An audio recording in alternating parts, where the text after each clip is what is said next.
Production support for the weekly special is provided by Smithville, a local provider of fiber optic-based internet, TV, and phone services. Smithville's quantum fiber optic network allows large amounts of data to travel around the world from local homes and businesses. More at smithville.net. IU School of Public Health Bloomington, addressing public health needs by preventing disease, promoting health, and improving quality of life across the state and around the world through research, teaching, and community engagement. publichealth.indiana.edu. And WTIU members, thank you. It's cold outside, but the weekly special is bringing you stories that will warm your heart. Absolutely, and we've got some great ones tonight that you won't find anywhere else. We'll meet an incredible local artist that is changing imaginations around the world.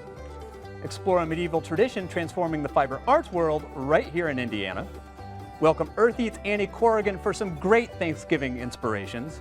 And rock out to the blues-inspired Charlie Patton's War as they join us in the studio. That's right, so curl up, get warm, and stay tuned for a brand new weekly special.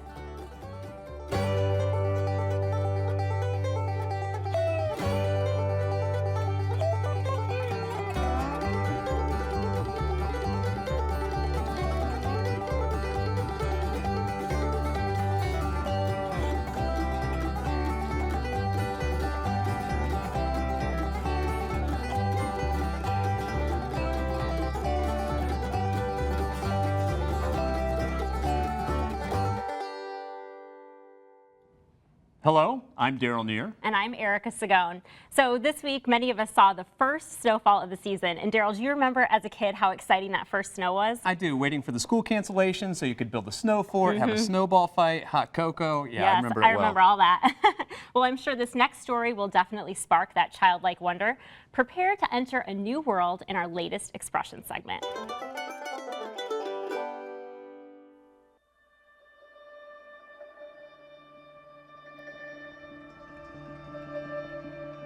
People, when they put a puppet on their hand, say the craziest things. It transforms people. And actually, that's kind of phenomenal. I'm Bob Waulkin, and I'm a character designer. There was an attitude my brother David had that rubbed off on me. And that was a lot of times, oh, you can't find it? Well, we'll just make it. A lot of my creativity of creating characters came from monsters initially. To create monsters. That's where the seed started. You know, I'm going to create my own Wolfman. I'm going to create my own version of Frankenstein. To me, it's great to be able to create something that people have emotional ties to and can react to, that you've created, that you've pulled together from scratch or from your own imagination. I like to inspire thought. I like to make people think. I think too many people go through life without thinking, and I think that's the part art has to play. You look at it, pause, and reflect, and if you don't do that, then essentially you've not made an impact with what you've created. Maybe that's kind of an unusual way to look at things, but it sure fires my imagination. Because when I'm working on a puppet, it's kind of fun. I'm in a mirror. I have to look at it and understand what's going on with it and its reaction as I move it, and the character I impart to it.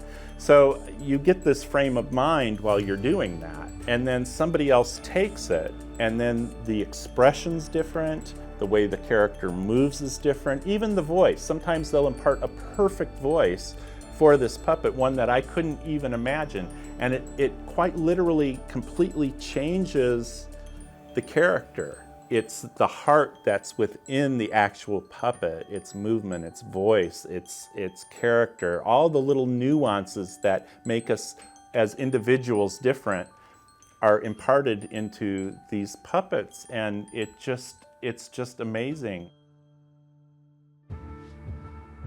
The joy I receive from it is through the thoughts of the smiles of people and their face. And when people pick up a puppet and they put it on their hand and they move it, you can see this they're transformed. They've changed their personality. They've changed their character and injected it into this silly little thing on their hand, creating a whole new entity that's beside themselves. And actually, that's kind of phenomenal. It's good to exercise your emotional and creative freedom as an individual, and I've created a tool that allows you to do that. I'm sparking emotions. I'm sparking parts of people's personalities that they probably would never tap, that they would never touch. And that's magical. And there's so much in the world that's magic to me. And to me, that's fabulous magic. And you can find more incredible examples of Bob's creatures at his website, bobsimagination.com. And Daryl, I love how Bob says that he doesn't really see a puppet come alive until he sees someone else using it. And you can see them come alive in the English version of Avenue Q. It's keeping him really busy right now. I'm sure that Bob uses a lot of unique textiles in his work, but you won't believe the process our next fiber artists used to create them. It's a medieval tradition coming alive right here in Indiana.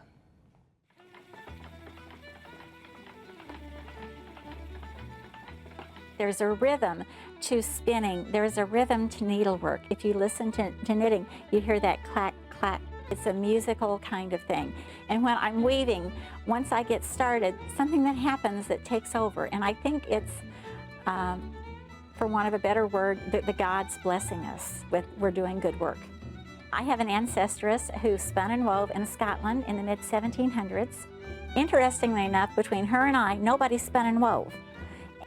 She saved her gifts a couple of hundred years to hand them down to me. And I feel very blessed because when I began my weaving, once I got the rhythm, I was fine, like second nature. It's like I'm supposed to be doing this.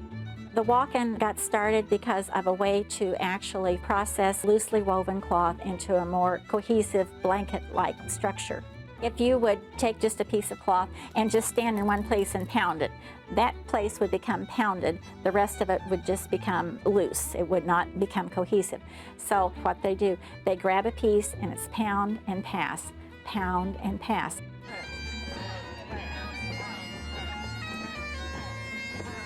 In Scotland, several people would bring their lengths of cloth to be fulled or walked. And it would become like a quilting bee was done here. Somebody put on a pot of beans, somebody brings some oatmeal or something, and it would become an event. It becomes not an assembly line, but a constant movement. It's not meditative as much as it is a sense of community, a sense of all being together, the laughter that happens when we're all doing the same thing. It was wonderful.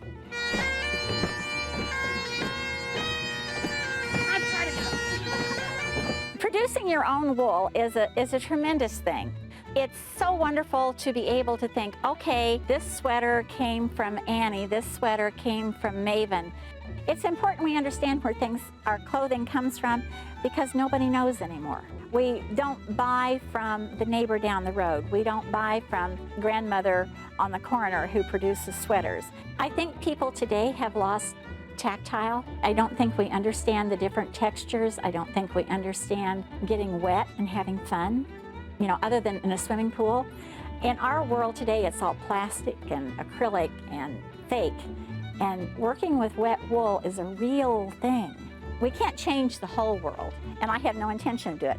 But I'm trying to save my cottage, my world, my industry, because it's important. If we lose our background, we lose it all.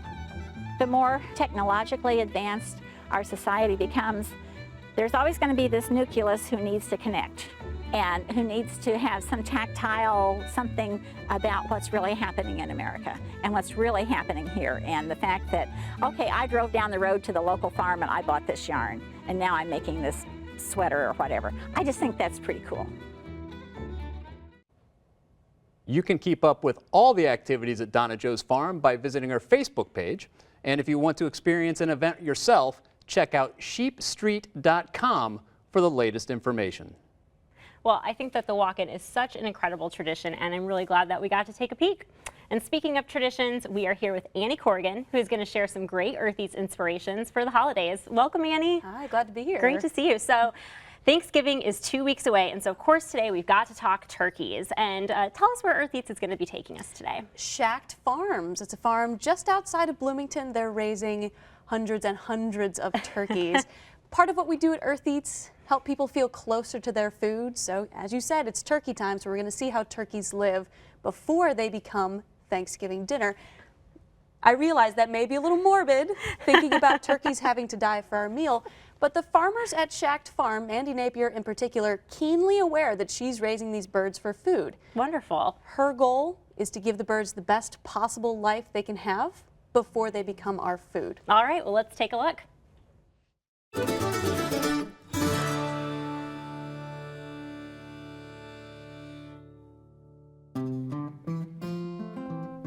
Most Americans are preparing for the ultimate Thanksgiving meal. But for the folks at Shacked Farm, that work began months ago.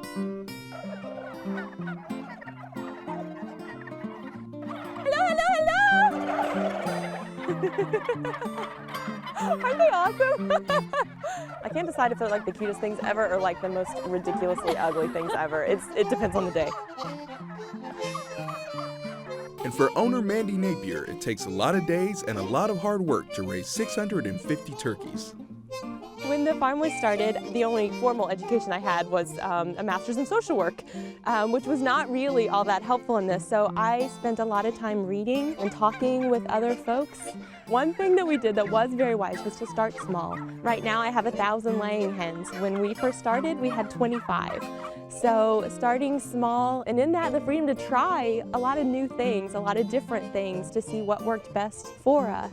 Part of my draw to the farm was just to be able to eat based on my own convictions, and part of that, if I was going to raise them, was to raise them based on my own convictions. And so for me that meant wanting to do right by them. I just looked at what they did naturally and provided an environment for them to do that instead of cramming them into an unnatural environment and then compensating for their unhappiness and lack of thriftiness by having to treat them, medicate them, and that sort of thing. So they were happy, they did grow, they did produce well. They didn't need any aid from us. It was more about smart, good, sound management practices, just being good caretakers. And in that, they thrived, and we have too. Each year when baby turkeys are old enough, they're released to pasture, moving from one temporary pen to the next, grazing on 12 acres of farm by Thanksgiving. You can see the feeders up here on the hill, and also the water is over there and some shelters. Everything is portable, so they have everything they need here, and hopefully that means they stay where they're supposed to be. These turkeys are a broad-breasted bronze. They're a cross between the conventional white broad-breasted bird and the standard heritage bronze bird. I really like this cross because they have the instinct to forage like a heritage bird does, but they also produce a more plump carcass, like what people want. I think the meat from our birds tastes different than conventionally raised birds because they're out on pasture, and that definitely does impact the flavor of the meat as well as the texture. It's not mushy like those conventional birds that don't really have room to move around. Our birds are out on pasture, they're chasing bugs and grasshoppers and foraging, and so they're using their muscles so it has texture to it. So this is kind of the best of both worlds. There's still a lot of hard work in the days to come, but for Mandy, it's all worth it. I didn't plan to do this. I love the profession. I very much loved to do this, but I think farms like ours are important because they provide an alternative to big ag farming. And we've been very transparent from the beginning in sharing, our motivations toward this, and customers receive that. Well, they're looking for a farmer who allows them to eat with a clear conscience, and we provide that for them. And it's not too late to order a turkey of your own. Visit shackedfarm.com to place your order before the big day. Well, Annie, I have to know, what is it like to visit a turkey farm? A little intimidating, I have to admit. The turkeys, hundreds and hundreds of them, all move together and they gobble in unison as they're walking toward you. It's very intimidating. It sounds a little terrifying to me. A little bit, but it was a very unique experience. I'm glad I went. Okay, and tell us why it's important to go local when it comes to turkey. Well, When you're buying local turkey, you're supporting your neighbors, you're keeping your money in your community, the bird is just going to taste better. And the really cool thing is that the folks at Shacked Farms have open doors, so you can go and visit the turkeys and see how they live. Ah, how neat. That's great. Well, Annie, we hear you have a recipe that will go along perfectly with the turkey. Yams for Thanksgiving, another tradition, right? My favorite. Not sweet yams. Okay. This is a savory dish, but you're still going to like it, I promise. All right, check let's it take out. a look.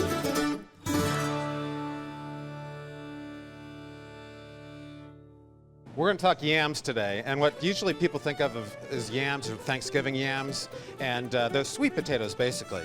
They are a powerhouse of nutrients, and they're one of the greatest things you can eat. Also, they have a lower glycemic index than, let's say, a regular potato, which is starchy, and the starch turns automatically to sugar, and this gives you a much longer lasting power punch that you can get going all day. I love to eat these even for breakfast. If you're in a hurry, you can take them over to my one of my prep cooks. His name is Chef Mike. All right. So this is Chef Mike right here. He's a hard-working microwave. Throw that in there. Okay. We put 5 minutes on there. This is a nice high-powered one. With a home microwave, it may take 7 minutes. Or you could bake them traditionally in an oven. I've got one over here. And what's good about baking them in an oven is they do get a little crunchy on the outside. You can hear that kind of crunch, and that adds another texture. And you do want to eat the skin. I was going to ask if you could eat the skins on that, because I love eating the skins on red potatoes and regular Idaho potatoes. So what we're going to do is, this is nicely cooked, nice and crunchy. Just kind of open it up, season it, just a little salt and pepper. Then I'm going to put a little goat cheese. This goat cheese is from Capriel Farms. Our friend Judy down there makes it. And then finally, I'm going to put some toasted walnuts on. And finally, I'm going to drizzle it just with a little bit of olive oil. Now, you could use any kind of nuts. You could use some toasted pumpkin seeds. You could use pine nuts, anything you want. You could throw a little rosemary in there. But basically, that makes a wonderful dish, very, very quick. You know, we had people say, cook with sweet potatoes. I want some ideas for cooking sweet potatoes. And it's so simple. Just bake it and put some stuff on it and enjoy. You know, serve that with a salad, and you've got a great meal. Oh, I can't wait to taste this. I love sweet potatoes. And they really do fill you up. Oh, simple, tasty. It doesn't get healthier than this. You can learn more about real food and green living on the Earth Eats website. Print off recipes, read the latest in food news, and subscribe to our weekly podcast. It's all available at eartheats.org. Now, Annie, the yams look delicious, but the last time you were here, you promised to bring us some food, and it looks like you came through. Anything for you, Daryl? Annie, you're Outstanding. the best. My pleasure, guys. These are our old-fashioned baked apples. We did this last year, if you'll remember. We got some apples, some old-fashioned rolled oats, cranberries, a little maple syrup in there. I think you're going to really love it. Enough Can I try it? chit-chat. Let's go for Come it. on, let's do Here we this. go. And I can tell just from the smell of these that this is something I'm definitely going to want to make for Thanksgiving. The smell is really incredible. What do you think, guys? I love the maple syrup. It's really tasty. It's not going to replace a pecan or pumpkin pie, but it could be an additional dessert for your Thanksgiving, maybe. That's an outstanding addition to a Thanksgiving dinner. Yep. And as always, you can find this delicious recipe at eartheats.org. Well, Annie, thank you so much for being here with us today and for bringing these delicious apples. And have a happy Thanksgiving. Yeah, likewise. Well, while we enjoy this incredible dessert, we are going to allow our musical guests to get ready. But before they perform, let's learn more about Charlie Patton's War.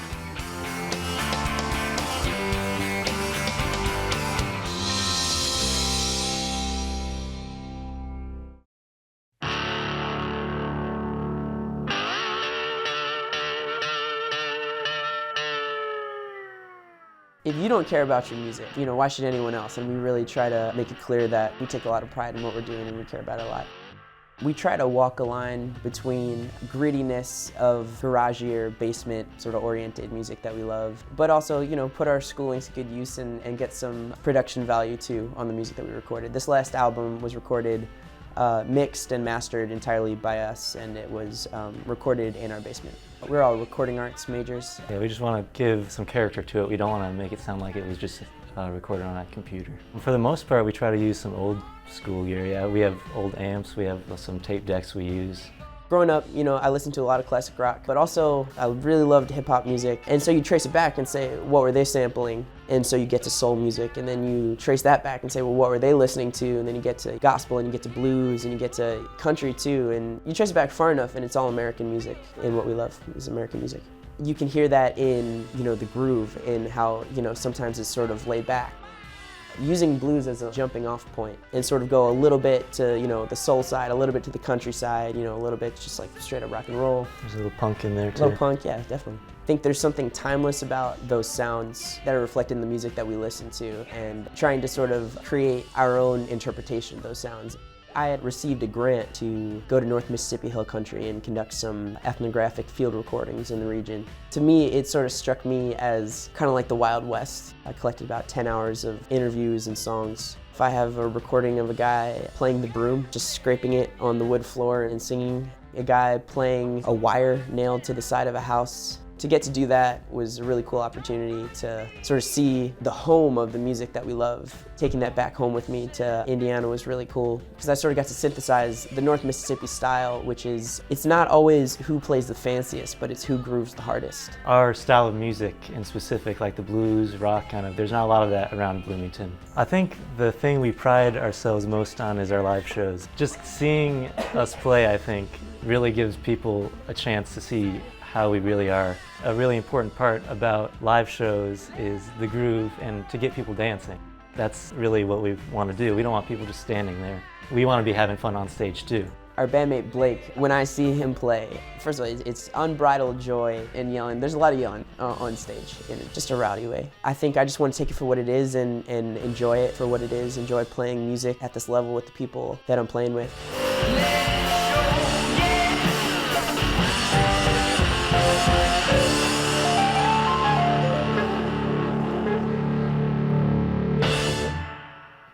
And now, Charlie Patton's War.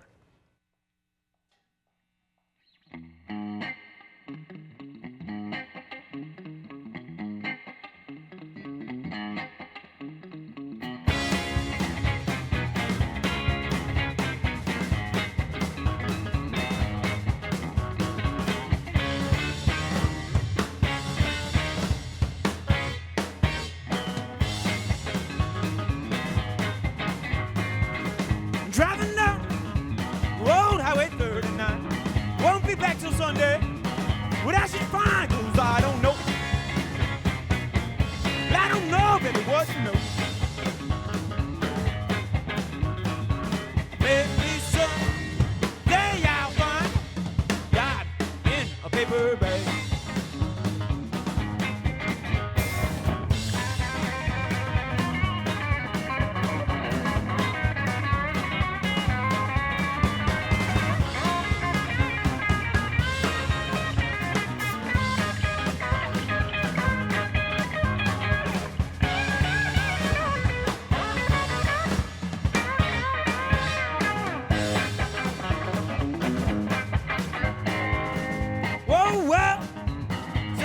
Track. Being on the road again, 'cause I don't know. I don't know what the Lord knows. Maybe someday I'll find myself in a paper bag. Some game I know it's true. I could be just like you go. I know it's true, I could be just like you go.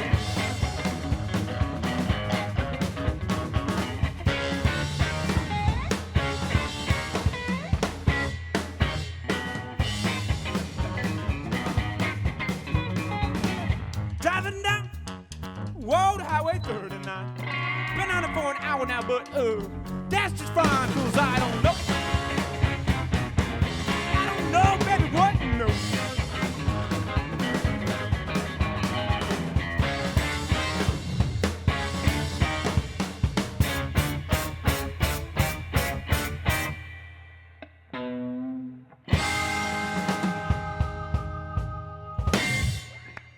Thanks a lot, guys. That was great. That was fantastic. And you can listen to their entire album for free at charliepattonswar.bandcamp.com. smithville.com. And of course, you can watch their full performances at our website, weeklyspecial.org. Well, that's all the time we've got, but from puppets to poultry, we really saw a bit of everything on tonight's show. It was a fun one. It was a lot of fun, and we want to thank you for joining us tonight. But before we wrap up, let's hear it one more time from Charlie Patton's War.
Production support for the weekly special is provided by Smithville, a local provider of fiber optic-based internet, TV, and phone services. Smithville's quantum fiber optic network allows large amounts of data to travel around the world from local homes and businesses. More at smithville.net. IU School of Public Health Bloomington, addressing public health needs by preventing disease, promoting health, and improving quality of life across the state and around the world through research, teaching, and community engagement. publichealth.indiana.edu. And WTIU members, thank you.